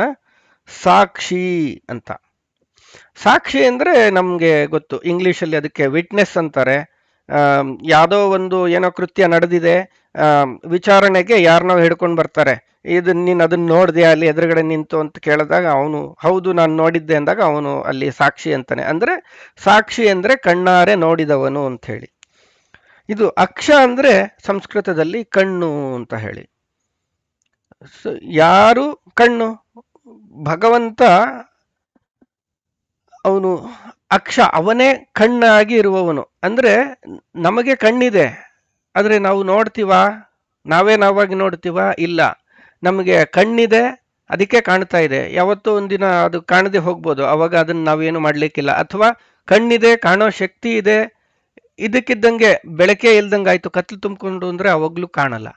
ಅಂದ್ರೆ ನಾವು ಕಣ್ಣಿದ್ದು ನಾವು ನೋಡ್ಬೇಕಂದ್ರೆ ಒಂದು ನಮಗೆ ಕಣ್ಣಿರ್ಬೇಕು, ಅದು ಕೆಲಸ ಮಾಡ್ತಾ ಇರಬೇಕು, ಬೇಕಾದ ಒಂದು ಆಬ್ಜೆಕ್ಟ್ ಅಥವಾ ವಸ್ತು ಅಥವಾ ವ್ಯಕ್ತಿಯನ್ನು ನೋಡ್ಲಿಕ್ಕೆ ಒಂದು ಬೆಳಕು ಅಂತಿರ್ಬೇಕು. ಆ ಬೆಳಕಿನ ಮೂಲಕ ನಮ್ಮ ದೃಷ್ಟಿ ಹಾಯ್ಬೇಕು, ಮತ್ತೆ ಅಲ್ಲಿ ಇನ್ನೊಂದು ವಸ್ತು ಅಂತ ಒಂದು ಇರಬೇಕು. ಅವಾಗಿನ ಮಾತ್ರ ನಾವೇನಾರ ನೋಡೋಕೆ ಸಾಧ್ಯ. ಸುಮ್ಮನೆ ಆಕಾಶದಲ್ಲಿ ಕಣ್ಣು ಹಾಯಿಸಿದ್ರೆ ಏನೂ ಕಾಣಲ್ಲ. ಸೊ ಹಾಗೂ ಕೂಡ ಆಗುವಂತಾಗಿರುತ್ತೆ. ಹಾಗಾಗಿ ನಮ್ಗೆ ಅಕ್ಷ ಅಥವಾ ನಮ್ಮ ಕಣ್ಣು ಅಂದ್ರೆ ಅದು ಸುಮ್ಮನೆ ಟೆಂಪರರಿ ಆಗಿರುವಂಥದ್ದು. ಆದರೆ ಭಗವಂತ ಈ ಅಕ್ಷ ಅಂದ್ರೆ ಈ ಕಣ್ಣಿನಲ್ಲಿದ್ದು ಎಲ್ಲವನ್ನೂ ನೋಡ್ತಾನೆ ಅಂತ. ಇನ್ನೊಂದು, ನಾವು ಲೋಕ ಸಾಕ್ಷಿ ಅಂತ ಹೇಳಿ ಸೂರ್ಯನಿಗೆ ಕರಿತೀವಿ. ಅವನು ಅಥವಾ ಲೋಕ ಸಾಕ್ಷಿ, ಕರ್ಮ ಸಾಕ್ಷಿ ಅಂತ ಹೇಳಿ ಸೂರ್ಯನಿಗೆ ಹೆಸರು. ಅಂದ್ರೆ ಸೂರ್ಯ ಎಲ್ಲವನ್ನೂ ನೋಡ್ತಾನೆ, ಎಲ್ಲವನ್ನೂ ಗಮನಿಸುವಂತಹ ಶಕ್ತಿ ಅಂತ. ನಾವು ಚಿಕ್ಕ ವಯಸ್ಸಲ್ಲಿ ಒಂದು ಪದ್ಯ ನೋಡಿದ್ವಿ, ಮೂಡುವನು ರವಿ ಮೂಡುವನು ಕತ್ತಲೊಡನೆ ಜಗಳಾಡುವನು ಅಂತ ಹೇಳಿ. ಅದರಲ್ಲಿ ನೋಡಿ, ಬೆಳಕಿನ ರಂಗಸ್ಥಳದಲ್ಲಿ ನೆತ್ತರು ಮಾಡುವನು ಕುಣಿದಾಡುವನು. ಅಲ್ಲಿ ಒಂದು ಸಾಲಿದೆ, ಬೆಳಕಿನ ಕಣ್ಣುಗಳಿಂದ ಸೂರ್ಯನು ನೋಡುವನು ಬಿಸಿಲೂಡುವನು ಅಂತ ಹೇಳಿ. ಅಂದ್ರೆ ಸೂರ್ಯ ಹೆಂಗ್ ನೋಡ್ತಾನಪ್ಪ ಲೋಕನ ಅಂದ್ರೆ ಬೆಳಕಿನ ಕಣ್ಣುಗಳಿಂದ ನೋಡ್ತಾನೆ ಅಂತ. ಅದೇ ಸೂರ್ಯ ಯಾರಿಗೆ ನಾವು ಧ್ಯಾನ ಶ್ಲೋಕದಲ್ಲಿ ನೋಡಿದ್ವಿ, ಸೂರ್ಯ ಚಂದ್ರರೇ ನಯನಗಳು ಅಂತ ಅರ್ಥ ಬರುವಂತದ್ದು. ಅಲ್ಲಿ ಕೂಡ ಹಾಗಾಗಿ ಭಗವಂತ ಈ ಸೂರ್ಯ ಚಂದ್ರ ಅನ್ನುವಂಥ ಬೆಳಕಿನ ಕಣ್ಣುಗಳಿಂದ, ಅಂದ್ರೆ ಬರೀ ಸೂರ್ಯ ಚಂದ್ರ ಅಂದ್ರೆ ನಮ್ಮ ಭೂಮಿಯಲ್ಲಿ ನೋಡೋದಲ್ಲ, ಇಡೀ ಬ್ರಹ್ಮಾಂಡದ ಅನಂತಾನಂತ ಆ ಖಗೋಳ ಭೂಗೋಳಗಳಲ್ಲಿ ಯಾವ್ದ್ಯಾವ್ದು ಬೆಳಕಿನ ಪುಂಜಗಳು ಅಂತ ಇದೆಯೋ ಅವೆಲ್ಲವೂ ಕೂಡ ಭಗವಂತನ ಕಣ್ಣುಗಳಿದ್ದಾಗೆ. ಆ ಕಣ್ಣುಗಳ ಮೂಲಕ ಆ ಭಗವಂತ ಎಲ್ಲವನ್ನೂ ನೋಡುತ್ತಾನೆ ಅಂತ ಹೇಳಿ ಅದು ಒಂದು ಅರ್ಥ. ಸಾಕ್ಷಿ, ಅಂಥ ಕಣ್ಣು ಉಳ್ಳವನು ಅಂತ. ಇನ್ನೊಂದು ಅಕ್ಷ ಅಂತಂದ್ರೆ ಇಂದ್ರಿಯಗಳು ಅಂತ. ಕಣ್ಣಿಗೂ ಅಕ್ಷ ಅಂತ ವಿಶೇಷವಾಗಿ ಅರ್ಥ ಇದೆ, ಮತ್ತೆ ಇಂದ್ರಿಯಗಳಿಗೂ ಅಕ್ಷ ಅಂತ ಕರೀತಾರೆ. ಇಲ್ಲಿ ಭಗವಂತ ನಮ್ಮ ಎಲ್ಲ ಇಂದ್ರಿಯಗಳಲ್ಲಿ ಇದ್ದು, ನೋಡೋದು ಅಂದ್ರೆ ಏನು, ಗಮನಿಸೋದು ಅಂತ ಅರ್ಥ ಅಲ್ವಾ? ಅಂದ್ರೆ ನಾನು ನಿನ್ ಎದುರಿಗೆ ನಿನ್ನೆ, ಈ ಉದಾಹರಣೆಗೆ ನಮ್ಗೆ ಯಾರೋ ಸಿಗ್ತಾರೆ, ನಿನ್ನೆ ನನ್ನ ಕೈ ಬೀಸ್ದೆ, ನಿನ್ಗೆ ಹಾಯ್ ಅಂದೆ, ನೀನ್ ನೋಡ್ಲೇ ಇಲ್ಲ ನನ್ನ ಅಂತ. ನೀನ್ ನನ್ನ ನೋಡ್ದಿ ಆದ್ರೂ ನೀನು ಮಾತಾಡಿಸ್ಲಿಲ್ಲ ಅಂತ ಕಂಪ್ಲೇಂಟ್ ಮಾಡ್ತಾರೆ ಯಾರು. ನಮ್ಗೆ ಅನ್ಸುತ್ತೆ, ನಾನು ನೋಡ್ಲೇ ಇಲ್ವಲ್ಲ ಇವನ್ನ, ಯಾವಾಗ ಬಂದ ಅಂತ ಅನ್ಕೊಳ್ತೀವಿ. ಅಂದ್ರೆ ನಾವು ಯಾವುದನ್ನ ಗಮನಿಸ್ತೀವೋ ಅದು ಮಾತ್ರ ನಮಗ್ ಕಣ್ಣಿಗೆ ಬೀಳುತ್ತೆ. ನಮ್ಮ ಕಣ್ಣೆದುರಿಗೆ ಇದ್ರೂ ಕೂಡ ನಮಗೆ ಅದ್ರ ಮೇಲೆ ಗಮನ ಇಲ್ಲ ಅಂತಂದ್ರೆ ಅದು ನಮಗೆ ಕಾಣೋದಿಲ್ಲ. ಹಾಗೆ ಇಲ್ಲಿ ಇದನ್ನ ನೋಡೋದು ಅಂತಂದ್ರೆ ವಿಶೇಷವಾಗಿ ಗಮನಿಸೋದು ಅಂತಾನೆ ಅರ್ಥ. ಹಾಗಾಗಿ ಇಲ್ಲಿ ಎಲ್ಲ ಗಮನ ಇಂದ್ರಿಯಗಳಿಂದ ಎಲ್ಲವನ್ನು ಗಮನಿಸೋದು ಯಾರು? ವಾಸ್ತವವಾಗಿ ನಾವು ಗಮನಿಸ್ತೀವಾ? ಕಿವಿಯಿಂದ ಶಬ್ದವನ್ನ ಗಮನಿಸ್ತೀವಿ, ಅಂದ್ರೆ ಕೇಳ್ತೀವಿ, ಅಂದ್ರೆ ಗಮನಿಸೋದು. ಕಿವಿಯಿಂದ ಶಬ್ದವನ್ನ ಗಮನಿಸ್ತೀವಿ, ಕಣ್ಣಿನಿಂದ ದೃಶ್ಯವನ್ನ, ಮೂಗಿನಿಂದ ವಾಸನೆಯನ್ನ, ನಾಲಿಗೆಯಿಂದ ರುಚಿಯನ್ನ, ಮತ್ತೆ ಚರ್ಮದಿಂದ ಸ್ಪರ್ಶವನ್ನ ಗಮನಿಸ್ತೀವಿ. ಇದೆಲ್ಲ ಮಾಡೋದು ಯಾರು? ನಮಗೆ ಇದಕ್ಕಿದ್ದಂಗೆ ಸುಮ್ಮನೆ ಯಾವುದೋ ಒಂದು ಬೆಂಡ್ ಇಂಜೆಕ್ಷನ್ ಕೊಟ್ರೆ ಏನು ಆಪರೇಷನ್ ಮಾಡೋಕ್ಕೆ ಈ ಸ್ಪರ್ಶ ಜ್ಞಾನ ಹೋಗ್ಬಿಡುತ್ತೆ. ನೆಗಡಿ ಬಂದ್ರೆ ಮೂಗಿನ ಶಕ್ತಿನೂ ಹೋಗುತ್ತೆ, ಜ್ವರ ಬಂದ್ರೆ ನಾಲಿಗೆ ಶಕ್ತಿನೂ ಹೋಗುತ್ತೆ. ಈ ರೀತಿಯಾಗಿ ಇದ್ಯಾವುದು ನಮಗೆ ಪರ್ಮನೆಂಟ್ ಅಲ್ಲ. ಯಾವ ಇಂದ್ರಿಯಗಳಿಂದ ನಾವು ಏನು ಗಮನಿಸ್ತೀವೋ ತಿಳ್ಕೊಳ್ತೀವೋ ಅದ್ಯಾವುದು ನಮಗೆ ಪರ್ಮನೆಂಟ್ ಅಲ್ಲ. ಆದರೆ ಭಗವಂತ ಈ ಎಲ್ಲ ಇಂದ್ರಿಯಗಳಲ್ಲಿ ಇದ್ದು ಕೂಡ ಎಲ್ಲವನ್ನು ಗಮನಿಸಿ ಅದರ ಗಮನವನ್ನು ನಮಗೆ ಕೊಡ್ತಾನಾದ್ರಿಂದ ಅವನು ಸಾಕ್ಷಿ ಅಂತ ಹೇಳಿ, ಎಲ್ಲವನ್ನು ಗಮನಿಸುವವನು, ಎಲ್ಲರೂ ಗಮನಿಸುವಂತೆ ಮಾಡುವವನು, ಅವನು ಸಾಕ್ಷಿ ಅಂತ ಹೇಳಿ. ಇನ್ನೊಂದು, ನಮ್ಮ ಭಾಗವತದಲ್ಲೇ ಇದಕ್ಕೆ ತುಂಬಾ ವಿಶೇಷ ಅರ್ಥಗಳಿದೆ. ಸಾಕ್ಷಿ ಅನ್ನೋದಕ್ಕೆ ಸ್ವಲ್ಪ ಹೆಚ್ಚು ಸಮಯ ತಗೊಳುತ್ತೆ. ಇನ್ನೊಂದು, ಭಾಗವತದಲ್ಲಿ ಪುರಂಜನ ಉಪಾಖ್ಯಾನ ಅಂತ ಬಹಳ ಜನ ಈ ಪುರಾಣ ಪ್ರವಚನಗಳನ್ನ ಕೇಳೋ ಅಭ್ಯಾಸ ಇರೋರು ಕೇಳಿರ್ತಾರೆ. ಅದರಲ್ಲಿ ಒಂದು ಮಾತು ಬರುತ್ತೆ, ತಸ್ಯಾಸೀತ್ ಅವಿಜ್ಞಾತ ನಾಮ ಸಖ ಅವಿಜ್ಞಾತ ಚೇಷ್ಟಿತ ಅಂತ. ಅಂದ್ರೆ ಪುರಂಜನ ಅನ್ನೋನಿಗೆ ಒಬ್ಬ ಸಖ ಅಂದ್ರೆ ಫ್ರೆಂಡ್ ಇದ್ನಂತೆ. ಅವನು ಹೆಂಗಿದಾನೆ ಎಲ್ಲಿದ್ದಾನೆ ಅಂತ ಗೊತ್ತಿರಲಿಲ್ಲ, ಅವನು ಏನು ಮಾಡ್ತಾನೆ ಅಂತಲೂ ಗೊತ್ತಿಲ್ಲ. ಆದರೂ ಜೊತೆಗೆ ನಿತ್ಯ ಜೊತೆಗೆ, ಅಂದರೆ ಸಖ ಅಂದರೆ ಸಂಸ್ಕೃತದಲ್ಲಿ ಫ್ರೆಂಡ್ ಅನ್ನೋದಕ್ಕೆ ಎಷ್ಟೊಂದು ಆಲ್ಟರ್ನೇಟ್ ನೇಮ್ಗಳಿದೆ ಅಂತ ನಾವು ಅಂದರೆ ಆ ಪದಗಳು ಕೇಳಿದೀವಲ್ವಾ, ಆ, ಮಿತ್ರ ಅಂತ ಕೇಳಿದೀವಿ, ಅಥವಾ ಸ್ನೇಹಿತ ಅಂತ ಕೇಳಿದೀವಿ, ಮತ್ತೆ ಸಖ ಅಂತ ಕೇಳಿದೀವಿ. ಅದೆಲ್ಲ ಒಂದೇ ಅರ್ಥ ಕೊಡುತ್ತಾ ಅಂದ್ರೆ ಇಲ್ಲ, ಅದು ಒಂದೇ ತರ ಕಾಣುತ್ತೆ ಆದ್ರೆ ಬೇರೆ ಬೇರೆ ಅರ್ಥ ಕೊಡುತ್ತೆ. ಸಖ ಅಂದ್ರೆ ಯಾವಾಗ್ಲೂ ಜೊತೆಗಿರುವವನು ಅಂತ ಹೇಳಿ. ಅವನು ಭಗವಂತ ಏನಂದ್ರೆ ಅವನು ಅವಿಜ್ಞಾತ ಸಖ ಅಂತ, ಅವನು ನಮ್ಮೊಳಗಿದ್ದಾನೆ, ನಿತ್ಯ ನಮ್ಮ ಜೊತೆಗೆ ಇದ್ದಾನೆ ಅನ್ನೋದು ಗೊತ್ತಿಲ್ಲ, ಅವನು ಹೆಂಗಿದ್ದಾನೆ ಅಂತ ಗೊತ್ತಿಲ್ಲ, ನಮ್ಮಿಂದ ಇಷ್ಟೆಲ್ಲ ಮಾಡಿಸ್ತಾ ಇದ್ದಾನೆ ಅಂತನೂ ಗೊತ್ತಿಲ್ಲ. ಆದ್ರೂ ಕೂಡ ಅವನು ನಮ್ಮಿಂದ ಯಾವ ಅಪೇಕ್ಷೆನೂ ಇಲ್ಲದೆ ಎಲ್ಲವನ್ನು ನಮ್ಮೊಳಗಿದ್ದು ಮಾಡಿಸ್ತಾನೆ. ಅದರಿಂದ ಅವನು ಅವಿಜ್ಞಾತ ಸಖ ಅಂತ ಹೇಳಿ ಕರೀತಾರೆ. ಹಾಗೆ ಆ ಭಗವಂತ ನಮ್ಮೊಳಗೆ ಇದ್ದು ಇದೆಲ್ಲ ಮಾಡ್ತಾ ಇದ್ದಾನೆ, ನೋಡ್ತಾ ಇದ್ದಾನೆ ಅನ್ನೋದು ನಮಗೆ ಗೊತ್ತಿಲ್ದಂಗೆ ಅವನು ಸಾಕ್ಷಿಯಾಗಿದ್ದಾನೆ. ನಮಗೆ ಯಾವ ಪ್ರಜ್ಞೆಯೂ ಇಲ್ಲದೆ ಕೂಡ ನಾವು ಒಂಥರ ನೆಮ್ಮದಿಯಾಗಿ, ಇಗ್ನೋರೆನ್ಸ್ ಇಸ್ ಬ್ಲಿಸ್ ಅಂತ ಹೇಳ್ತಾರಲ್ಲ, ಆ ರೀತಿಯಾಗಿ ಇದ್ಬಿಟ್ಟಿದ್ದೇವೆ. ಅದನ್ನ ಇಲ್ಲಿ ಹೇಳ್ತಾರೆ, ಅವನು ಸಾಕ್ಷಿ ಅಂತ. ಮುಂದಿನ ನಾಮ ಕ್ಷೇತ್ರಜ್ಞ. ಇದು ಕೂಡ ಅಷ್ಟೇ, ಆ, ಕ್ಷೇತ್ರಜ್ಞ ಯೋಗ ಅಂತಲೇ ಹೇಳಿ ಇಡೀ ಭಗವದ್ಗೀತೆ ಒಂದು ಅಧ್ಯಾಯವೇ ಇದಕ್ಕೋಸ್ಕರ ಮುಡಿಪಾಗಿರುವಂಥದ್ದು. ಆ, ತುಂಬ ತಿಳಿದವರು, ಜ್ಞಾನಿಗಳ ಪ್ರವಚನ, ನಮ್ಮ ಗುರುಗಳ ಪ್ರವಚನ ಎಲ್ಲ ಕೇಳ್ತಾ ಇದ್ರೆ ಒಂದೊಂದು ದಿನ ಪೂರ್ತಿ ಬರೀ ಇದೊಂದು ಶಬ್ದಕ್ಕೆ ವ್ಯಾಖ್ಯಾನ ಕೊಟ್ಟಂತಹ ಉದಾಹರಣೆಗಳಿದೆ. ಹಾಗೆ ನಾವು ಇಲ್ಲಿ ನಮ್ಮ ಕೈಲಾದಷ್ಟು ನೋಡ್ಕೊಳ್ಳೋಣ. ಕ್ಷೇತ್ರಜ್ಞ ಅಂತಂದ್ರೆ ಕ್ಷೇತ್ರಂ ಜಾನಾತೀತಿ ಕ್ಷೇತ್ರಜ್ಞ ಅಂತ ಹೇಳಿ. ಯಾರು ಕ್ಷೇತ್ರವನ್ನು ತಿಳಿದವನೋ ಅವನು ಕ್ಷೇತ್ರಜ್ಞ. ಕ್ಷೇತ್ರ ಅಂದ್ರೆ ಯಾವುದು ಅಂದ್ರೆ ಇಲ್ಲಿ ಮೊದಲನೆಯದು ಕ್ಷೇತ್ರ ಅಂತಂದ್ರೆ ಈ ಇಡೀ ಬ್ರಹ್ಮಾಂಡ, ಅಂದ್ರೆ ಈ ಚತುರ್ಮುಖ ಬ್ರಹ್ಮನ ಶರೀರಭೂತವಾದಂಥ ಬ್ರಹ್ಮಾಂಡ. ಇದಕ್ಕೆ ಕ್ಷೇತ್ರ ಅಂತ ಯಾಕಂತಾರೆ ಅಂದ್ರೆ, ನೋಡಿ ನಾವು ಗಮನಿಸಿರ್ತೀವಿ, ಈ ಕ್ಷೇತ್ರ ಅನ್ನೋದಕ್ಕೆ ಇದು ಸಂಗೀತ ಕ್ಷೇತ್ರ, ಸಾಹಿತ್ಯ ಕ್ಷೇತ್ರ. ಸಾಹಿತ್ಯ ಕ್ಷೇತ್ರದಲ್ಲಿ ಇವರ ಕೃಷಿಗೆ ಒಂದು ಬಿರುದು, ಬಹುಮಾನ, ಇನ್ನೊಂದೇನೋ ಒಂದು ಕೊಟ್ಟರು ಅಂತ ನಾವು ಓದಿ ಕೇಳಿ ಗೊತ್ತಿರ್ತೀವಿ. ಅಂದ್ರೆ ಕ್ಷೇತ್ರ ಅಂದ್ರೆ ಫೀಲ್ಡ್ ಅಂತ ಒಂದು ಅರ್ಥ, ಅಂದ್ರೆ ಒಂದು ಯಾವುದೋ ಒಂದು ಪ್ರೊಫೆಷನಲ್ ಫೀಲ್ಡ್ ಅಂತ ಒಂದು ಅರ್ಥ. ಇನ್ನೊಂದು ಆಕ್ಚುಯಲ್ ಫೀಲ್ಡ್ ಅಂತ ಏನು ಹೇಳ್ತೀವಿ ನಾವು, ಈಗ ಭತ್ತ, ರಾಗಿ ಎಲ್ಲವನ್ನು ಬೆಳಿತೀವಲ್ಲ, ಹೊಲ, ಗದ್ದೆ, ಇದನ್ನೆಲ್ಲ ಏನು ಹೇಳ್ತೀವಿ ಅದಕ್ಕೆ ಕ್ಷೇತ್ರ ಅಂತ ಹೇಳ್ತಾರೆ.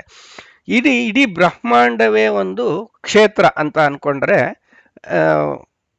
ಒಂದು ಹೊಲದಲ್ಲಿ ಉಳುಮೆ ಬಿಳುಮಣಕ್ಕೆ ಒಬ್ಬ ರೈತ ಇರ್ತಾನೆ, ಅದಕ್ಕೆ ಬೇಕಾದ ವ್ಯವಸ್ಥೆ ಮಾಡೋಕ್ಕೆ, ಅಂದ್ರೆ ಮತ್ತೆ ಬೀಜಗಳಿರುತ್ತವೆ, ಆ ಬೀಜಗಳು ಅಥವಾ ಏನೇನು ಅದು ಅಲ್ಲಿ ಬೆಳೆಸೋದಕ್ಕೆ ಬೇಕಾದಂತಹದ್ದು ಬೀಜ ಏನಿರುತ್ತೆ ಅದು ಇರುತ್ತೆ. ಅಂದ್ರೆ ಈ ಜಗತ್ತಿನಲ್ಲಿ ಹೇಗೆ ಅಂತಂದ್ರೆ ಈ ಬ್ರಹ್ಮಾಂಡ ಅನ್ನೋದು ಒಂದು ಕ್ಷೇತ್ರ, ಈ ಜೀವಿಗಳು ಅನ್ನೋದು ಒಂದು ಅಲ್ಲಿ ಬೀಜಗಳು, ಮತ್ತು ಭಗವಂತ ಒಬ್ಬ ರೈತ. ಇದು ಈ ಕ್ಷೇತ್ರ ಮತ್ತೆ ಕ್ಷೇತ್ರಜ್ಞದ ವಿವರಣೆ. ಇದು ಹೇಗೆ ಅಂತಂದ್ರೆ, ಈಗ ಉದಾಹರಣೆಗೆ ಭೂಮಿಯಲ್ಲಿ ಅದನ್ನ ಭೂಮಿಯೆಲ್ಲ ಉತ್ತುತ್ತಾನೆ ಒಬ್ಬ ರೈತ, ಅಲ್ಲಿ ಎಲ್ಲ ಬೇಕಾದ ನೆಲವನ್ನೆಲ್ಲ ಉತ್ತು ವ್ಯವಸ್ಥೆ ಮಾಡಿ ಅದರಲ್ಲಿ ಒಂದಷ್ಟು ಬೀಜಗಳನ್ನ ಹಾಕ್ತಾನೆ. ಒಂದು ಹೊಲ ಅಂತಂದ್ರೆ ಈಗ ರಾಗಿ ಅಥವಾ ಭತ್ತ ಏನೋ ಒಂದು ಹಾಕ್ತಾನೆ, ಅದೊಂದೇ ಇರಲ್ಲ, ಅದ್ರ ಜೊತೆಗೆ ಬೇಕಾದಷ್ಟು ಬೇರೆ ಗಿಡಗಳ ಮರಗಳು ಬೆಳ್ಕೊಳ್ಳುತ್ತೆ. ಮಧ್ಯದಲ್ಲಿ ಯಾವುದೋ ಒಂದು ತೆಂಗಿನ ಮರ, ಒಂದೇನೋ ಮಾವಿನ ಮರ ಇರುತ್ತೆ, ಇನ್ನೊಂದು ಯಾವುದೋ ಬೇವಿನ ಮರ ಬೆಳ್ಕೊಂಡಿರುತ್ತೆ. ಈ ರೀತಿ ಎಲ್ಲ ಇರುತ್ತಲ್ಲ, ಅದೇ ರೀತಿ ಈ ಬ್ರಹ್ಮಾಂಡ ಅನ್ನೋ ಕ್ಷೇತ್ರದಲ್ಲಿ ತನ್ನ ಉದರದಲ್ಲಿದ್ದಂತಹ ಜೀವಿಗಳನ್ನ ಈ ಭಗವಂತ ಏನ್ ಮಾಡ್ತಾನೆ ಅಂದ್ರೆ, ಈ ಮಹಾಭಾರತ ತಾತ್ಪರ್ಯ ನಿರ್ಣಯದಲ್ಲಿ ಶ್ಲೋಕ ಬರುತ್ತೆ, ತಸ್ಯೋದರಸ್ಥ ಜಗತಃ ಸದಮಂದ ಸಾಂದ್ರ ಸ್ವಾನಂದ ತುಷ್ಟ ವಪುಷೋಪಿ ರಮಾರಮಸ್ಯ ಭೂತ್ಯೈ ನಿಜಾಶ್ರಿತ ಜನಸ್ಯ ಹಿ ಸೃಜ್ಯ ಸೃಷ್ಟೌ ಈಕ್ಷಾ ಬಭೂವ ಪರನಾಮ ನಿಮೇಶಕಾಂತೆ ಅಂತ. ಇಲ್ಲಿ ಅಂದ್ರೆ ಆ ಸೃಷ್ಟಿಯ ಆದಿಯಲ್ಲಿ ಭಗವಂತ ಏನ್ ಮಾಡ್ತಾನೆ ಅಂದ್ರೆ, ತಸ್ಯೋದರಸ್ಥ ತನ್ನ ಉದರದಲ್ಲಿ ಇರುವಂತಹ ಜಗತ್ತಿಗೆ ಇದನ್ನ ಸೃಷ್ಟಿ ಮಾಡಬೇಕು ಅಂತ ಅನ್ಕೊಂಡಂತೆ. ಯಾಕೆ ಅಂತ ಅನ್ಕೊಂಡೆ ಅಂದ್ರೆ, ಭೂತ್ಯೈ ನಿಜಾಶ್ರಿತ ಜನಸ್ಯಹಿ, ಇರುವಂತಹ ಜೀವಿಗಳನ್ನ ಈ ಜಗತ್ತಿನಲ್ಲಿ ಬಿಟ್ಟು ಅವರ ಭೂತಿ ಅಂದ್ರೆ ಈ ಸಾಧನಾ ಕಾಲ ಯಾರಿಗೆ ಪಕ್ವವಾಗಿರುತ್ತೋ ಅಂಥ ಜೀವಿಗಳನ್ನ ತಂದು ಸೃಷ್ಟಿಯಲ್ಲಿ ಬಿಡ್ತಾನೆ ಈ ಕ್ಷೇತ್ರ ಅನ್ನೋ ಈ ಬ್ರಹ್ಮಾಂಡದಲ್ಲಿ. ಅಲ್ಲಿ ಬಿಟ್ಟಂತಹ ಜೀವಿಗಳಿಗೆ ಬೇಕಾದ ವ್ಯವಸ್ಥೆಗಳನ್ನ ಒಬ್ಬ ರೈತ ಹೇಗೋ ಹಾಗೆ ನೀರು ಬೆಳಕು ವ್ಯವಸ್ಥೆ ಮಾಡ್ತಾನೆ, ಏನೋ ಗ್ರೀನ್ ಹೌಸ್ ಎಫೆಕ್ಟ್ ಅಂತ ಹೇಳಿ ಇನ್ನೊಂದೇನೋ ಮಾಡ್ತಾನೆ. ಆ ರೀತಿಯಲ್ಲಿ ಭಗವಂತನು ಕೂಡ ನಮಗೆ ಮಣ್ಣು, ನೀರು, ಗಾಳಿ, ಆಕಾಶ ಇದೆಲ್ಲವನ್ನೂ ಸೃಷ್ಟಿ ಮಾಡಿಕೊಟ್ಟ, ಇಲ್ಲಿ ನಮ್ಮನ್ನ ತಂದು ಬಿಟ್ಟ. ಇಲ್ಲಿ ಏನ್ ಮಾಡಿದ್ವಿ ಅಂದ್ರೆ ಹೇಗೆ ಒಂದು ಯಾವುದೋ ಒಂದು ಮಾವಿನ ಓಟೆ ಇತ್ತು, ಅದು ಬೆಳೆದು ಮಾವಿನ ಮರವಾಗಿ ಮಾವಿನ ಹಣ್ಣು ಕೊಡ್ತು. ಅದು ಆ ಮಾವಿನ ಹಣ್ಣಿನ ಅದಕ್ಕೆ ಅದು ಮೋಕ್ಷ ಆಯ್ತು. ಮತ್ತೆ ಇನ್ನೊಂದು ಯಾವುದೋ ಒಂದು ಬೀಜ ಬಿತ್ತು, ಅದರಿಂದ ಇನ್ನೊಂದು ಯಾವುದೋ ಒಂದು ಮರ ಬಂತು, ಅದು ಫಲ ಕೊಡುತ್ತೆ. ಅಂದ್ರೆ ನಾವು ಬಿತ್ತನೆ ಮಾಡಿದ್ದು ಎಲ್ಲವೂ ಕೂಡ ಫಲ ಕೊಡುತ್ತಾ ಅಂದ್ರೆ ಇಲ್ಲ. ಕೆಲವು ಬೀಜಗಳು ಫಲ ಕೊಡೋದಿಲ್ಲ, ಎಲ್ಲ ನೆಲದಲ್ಲೇ ಕೊಳೆತು ಮಣ್ಣಾಗ್ಬಿಡುತ್ತವೆ. ಕೆಲವು ಮಾತ್ರ ಅರ್ಧಂಬರ್ಧ ಬೆಳೆಯುತ್ತೆ, ಕೆಲವು ಪೂರ್ತಿ ಬೆಳೆಯುತ್ತೆ. ಈ ರೀತಿಯಾಗಿ ಹಾಗೆ ಕೂಡ ಜೀವಿಗಳು ಈ ಸೃಷ್ಟಿಯಲ್ಲಿ ಒಮ್ಮೆ ಬಂದ ಮೇಲೆ ಕೆಲವರು ಅವರ ಜೀವ ಸ್ವರೂಪಕ್ಕೆ ತಕ್ಕ ಹಾಗೆ ಬೆಳವಣಿಗೆ ಆಗುತ್ತೆ. ಭಗವಂತ ಆ ಜೀವ ಸ್ವರೂಪಕ್ಕೆ ತಕ್ಕ ಹಾಗೆ ಕರ್ಮಗಳನ್ನು ಮಾಡಿಸ್ತಾನೆ, ಮತ್ತೆ ಕರ್ಮಕ್ಕೆ ತಕ್ಕಂತೆ ಫಲವನ್ನು ಕೊಡ್ತಾನೆ. ಭಗವಂತ ಯಾರನ್ನೋ ಅವನ ಇಚ್ಛೆಗೆ ತಕ್ಕಂಗೆ ಎಲ್ಲವನ್ನು ನಡೆಸಿದ್ರು ಕೂಡ ಅವ್ನು ಯಾರಿಗೂ ಅವನಿಗೆ ಬೇಕಾದ್ರೆ ಒಬ್ಬಂಗೆ ಸುಮ್ಮನೆ ಅವನ ಖುಷಿಗೆ ತಕ್ಕಂಗೆ ಏನೋ ಅವ್ನು ಕಷ್ಟ ಕೊಟ್ಟೆ, ಇವನಿಗೇನೋ ಓಡಿಸ್ದೆ, ಇವನು ನರಕಕ್ಕೆ ಕಳೆದೆ, ಅವನ್ನ ಸ್ವರ್ಗಕ್ಕೆ ಕಳಿಸ್ದೆ ಅಂತ ಅವನ ಮನಸ್ಸಿಗೆ ಬಂದಂಗೆ ಮಾಡಲ್ಲ. ಪ್ರತಿಯೊಂದು ಜೀವಿಯ ಸ್ವಭಾವ ಅಂತ ಏನಿರುತ್ತೆ, ಜೀವ ಸ್ವಭಾವಕ್ಕೆ ತಕ್ಕಂಗೆ ಕರ್ಮಗಳನ್ನು ಮಾಡಿಸ್ತಾನೆ, ಆ ಕರ್ಮಕ್ಕೆ ತಕ್ಕಂಗೆ ಫಲಗಳನ್ನು ಕೊಡ್ತಾನೆ. ಭಗವಂತ ಸರ್ವತಂತ್ರ ಸ್ವತಂತ್ರ ಹೌದು, ಯಾರಿಗೆ ಏನ್ ಬೇಕಾದ್ರೆ ಕೊಡಬಲ್ಲ. ಆದ್ರೆ ಅವನು ಸ್ವತಂತ್ರ ಜೊತೆಗೆ ಸತ್ಯ ಸಂಕಲ್ಪ ಕೂಡ. ಆದ್ರಿಂದ ಅವನ ಭಗವಂತನ ಸಂಕಲ್ಪ ಏನಂದ್ರೆ ಎಲ್ಲ ಜೀವಿಗಳಿಗೂ ಆ ಸ್ವರೂಪಕ್ಕೆ ತಕ್ಕಂಗೆ ನಾನು ಸ್ವರೂಪ ಯೋಗ್ಯತೆಗೆ ತಕ್ಕಂತ ಕರ್ಮ ಮತ್ತು ಅದಕ್ಕೆ ಫಲವನ್ನ ವ್ಯವಸ್ಥೆ ಮಾಡ್ತೀನಿ ಅನ್ನೋದು. ಹಾಗಾಗಿ ಭಗವಂತ ಎಲ್ಲ ಈ ಕ್ಷೇತ್ರದಲ್ಲಿ ನಮ್ಮೆಲ್ಲರನ್ನು ಬಿಟ್ಟು ಇಷ್ಟೆಲ್ಲ ಸೃಷ್ಟಿ ಸ್ಥಿತಿ ಲಯ ಎಲ್ಲವನ್ನು ಮಾಡ್ತಾನೆ. ಆದ್ರಿಂದ ಅವನು ಇದೆಲ್ಲ ಮಾಡುವುದಕ್ಕೆ ಬಲ್ಲ ಅಲ್ವಾ ಅವನು, ಆದ್ರಿಂದ ಅವನು ಕ್ಷೇತ್ರಜ್ಞ ಅಂತ ಹೇಳಿ. ಇನ್ನೊಂದು ಏನಾರ ಒಂದು ಮಾಡಬೇಕು ಅಂದ್ರೆ ಅಲ್ಲಿ 3 ಅಂಶಗಳು ವಿಶೇಷವಾಗಿ ಇರಬೇಕು. ಏನು ಅಂದ್ರೆ ಒಂದು ಜ್ಞಾನಶಕ್ತಿ, ಇಚ್ಛಾಶಕ್ತಿ ಮತ್ತು ಕ್ರಿಯಾಶಕ್ತಿ ಅಂತ ಹೇಳಿ. ಜ್ಞಾನಶಕ್ತಿ ಅಂದ್ರೆ ಟೆಕ್ನಿಕಲ್ ನೋ ಹೌ, ಅಂದ್ರೆ ಯಾವುದೋ ಒಂದು ವಿಷಯವನ್ನ ಅಥವಾ ಕೆಲಸವನ್ನ ಹೇಗೆ ಮಾಡಬೇಕು ಅಂತ ತಿಳ್ಕೊಂಡಿರ್ಬೇಕು. ಇನ್ನೊಂದು ಇಚ್ಛಾಶಕ್ತಿ ಇರಬೇಕು, ಹೆಂಗೆ ಮಾಡಬೇಕು ಅಂತ ಗೊತ್ತು, ಮಾಡಕ್ ಮನ್ಸಿಲ್ಲ ಅಂದ್ರೆ ಆ ಕೆಲಸ ಆಗಲ್ಲ ಅದು. ಹಾಗಾಗಿ ಒಂದು ಮಾಡೋ ಮನ್ಸಿರ್ಬೇಕು, ಇನ್ನೊಂದು ಆ ಕೆಲಸವನ್ನ ಮಾಡೋ ಇಚ್ಛೆ ಇರಬೇಕು, ಮತ್ತೆ ಮಾಡೋ ಶಕ್ತಿ ಇರಬೇಕು, ಕ್ರಿಯಾಶಕ್ತಿ. ಅದನ್ನು ಪೂರ್ಣವಾಗಿ ಕಾರ್ಯರೂಪಕ್ಕೆ ತಂದು ಸಕ್ಸಸ್ಫುಲ್ ಆಗಿ ಅದನ್ನ ಕಂಪ್ಲೀಟ್ ಮಾಡುವಂತಹ ಶಕ್ತಿ ಕೂಡ ಇರಬೇಕು. ಹಾಗಾಗಿ ಜ್ಞಾನ, ಇಚ್ಛಾ ಮತ್ತು ಕ್ರಿಯಾಶಕ್ತಿ ಇರುವಂತಹ ಭಗವಂತ ಈ ಕ್ಷೇತ್ರದಲ್ಲಿ ಎಲ್ಲರನ್ನೂ ಆಡಿಸ್ತಾ ಇದ್ದಾನೆ ಅನ್ನೋದ್ರಿಂದ ಅವನು ಕ್ಷೇತ್ರಜ್ಞ ಅಂತ ಹೇಳಿ. ಇನ್ನೊಂದು ಮುಂದೆ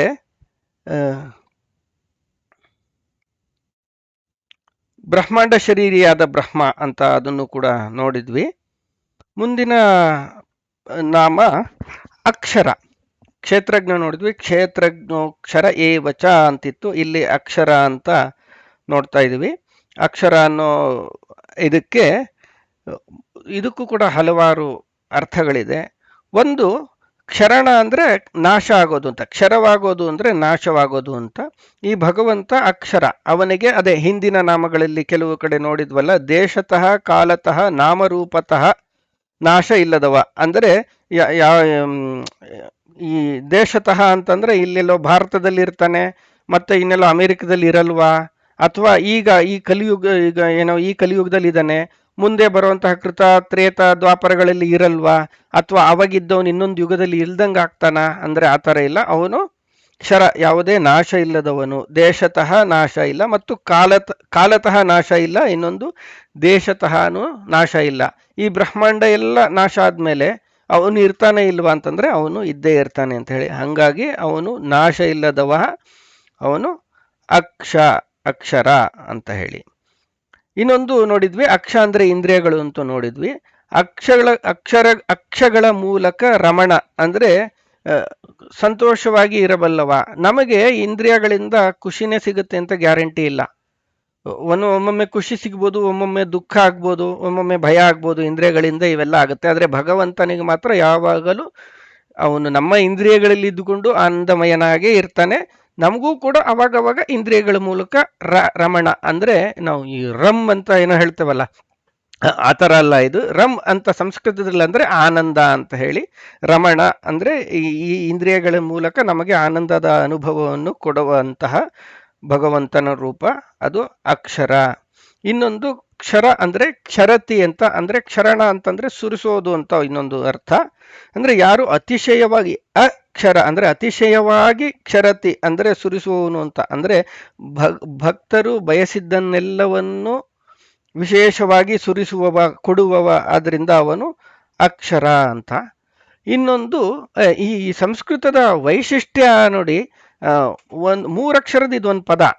ಮೊದಲ ಅಕ್ಷರ ಬೇರೆ, ಉಳಿದ ಎರಡಕ್ಷರ ಬೇರೆ ಮಾಡಿದ್ರೆ ಒಂದು ಅರ್ಥ ಆಗುತ್ತೆ.